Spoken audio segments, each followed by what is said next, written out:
Neste processo e nesta interpretação do Marx, o Estado ele está a serviço de uma classe social. O Estado ele é um instrumento de opressão e dominação, né? Inclusive de repressão. Esse Estado, então, para o Marx, é um Estado que é um Estado de uma classe apenas. Como ele não via a possibilidade de superar essa sociedade, essas contradições por dentro do capitalismo, ele propunha então a constituição de uma outra sociedade, sem classes, né? E por conta disso também defendia a configuração de um novo Estado, um Estado socialista, transição para um estágio inclusive superior de sociedade. Então aí está a origem, a base das duas grandes matrizes teóricas de discussão sobre o Estado, que não são as únicas, né? E nem são homogêneas. Existem inúmeras nuances dentro de cada matriz teórica dessa.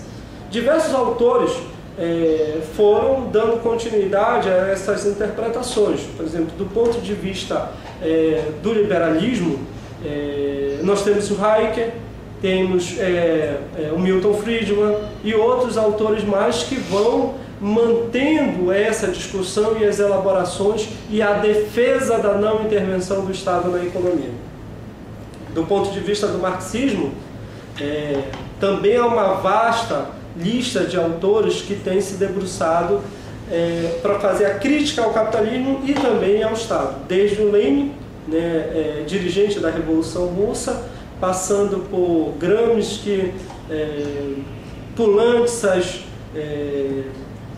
Klausoff, mais recente, tem outros autores mais recentes, que são autores que no campo do marxismo tentaram fazer novas interpretações ou novas contribuições ao pensamento e à crítica ao capitalismo e ao Estado burguês.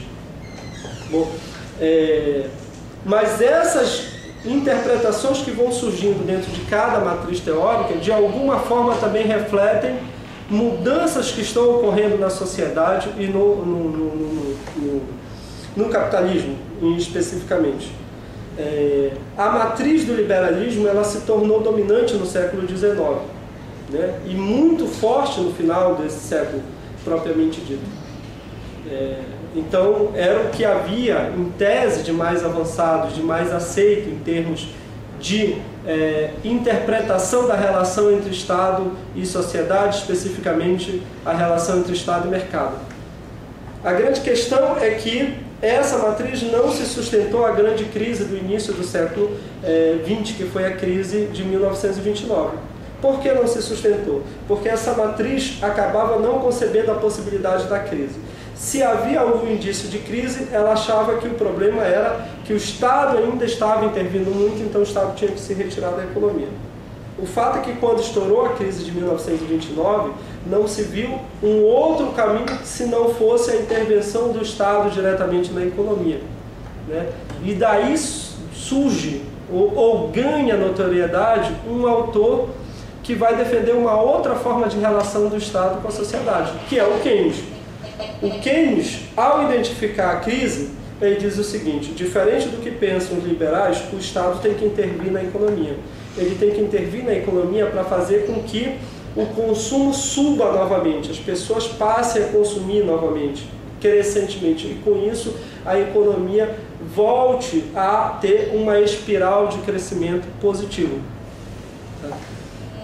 Pós Grande Depressão e pós Segunda Guerra Mundial, vários elementos vão configurar uma nova realidade e uma forma específica própria de intervenção do Estado, que é o chamado Estado do Bem-Estar Social, né? Decorrente do quê? Da crise de 29, decorrente do maior nível de organização dos trabalhadores, que passam a pressionar pelos seus direitos, decorrente, no caso da Europa, da necessidade de dar uma resposta na Europa Ocidental aos trabalhadores para que não fossem tentados a fazer nesses países o que vinha sendo feito na Europa Oriental, na Europa do Leste. Então o Estado do Bem-Estar Social ele é um produto de várias configurações. É um Estado em que o Estado em si ele é mais presente na economia, em que os trabalhadores conseguem ter uma série de conquistas sociais. E são conquistas sociais, não são simplesmente dádivas, algo que caiu do céu ou que foi dado gratuitamente pela classe dominante. Esse estado do bem-estar social, né, ele se manteve presente no pós-guerra e fortemente, pelo menos até os anos 70. Né? Nos anos 70 a economia entra numa nova crise e quando a economia entra numa nova crise, as políticas sociais, as políticas econômicas e as próprias teorias passam a ser questionadas. E foi o que aconteceu nos anos 70. Né? Então, as ideias liberais voltaram à tona, né? Criticando fortemente esse Estado. E essas ideias liberais vão se materializar na década de 80, particularmente, nas políticas neoliberais e no chamado Estado neoliberal, que se configura através da privatização das empresas estatais, da redução da intervenção do Estado em determinados setores, da redução de determinadas garantias e direitos sociais. Então esse Estado se fez presente no decorrer dos anos 80 e dos anos 90. Mas desde já meados dos anos 90, é um Estado que veio sendo questionado e apontando, não só o Estado como a economia propriamente dita, apontando sinais de crise e algumas crises fortes, ainda na periferia do capitalismo.